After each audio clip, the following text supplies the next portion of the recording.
Una serata dedicata alla musica beat per scoprire un'altra faccia del grande talento del maestro Tonino Puddu, universalmente noto come uno dei grandi della musica tradizionale sarda, ma che invece ha spaziato in tutti i generi musicali, dalla musica beat a quella sacra.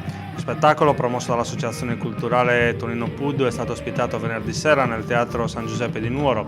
Sul palco si sono esibiti il gruppo Frammenti anni 60 e alcuni componenti della formazione H2SO4, di cui il maestro Puddu era tastierista. Il concerto inserito negli appuntamenti promossi dall'Associazione Tonino Puddu, costituita nel 2009 da familiari e amici per ricordare il grande maestro nel decennale della scomparsa. Un programma di appuntamenti che intende rievocare in musica tutta la quarantennale produzione artistica del maestro Puddu, che lo colloca tra i grandi della cultura popolare della Sardegna. Il concerto, presentato da Marina Moncelsi, ha fatto compiere agli spettatori un tuffo indietro di oltre 50 anni, quando anche Nuoro venne contagiata dalla passione per la musica beat e per le nuove correnti musicali che attraversavano l'universo giovanile.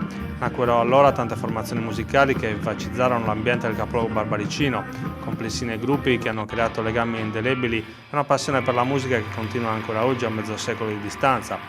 Musica che è attuale, come dimostrato dai musicisti che si sono alternati sul palco del Teatro San Giuseppe, che hanno riproposto le atmosfere anni 60 che fecero sognare i giovani nuoresi di allora e che forse per la prima volta li inserirono nei movimenti musicali internazionali.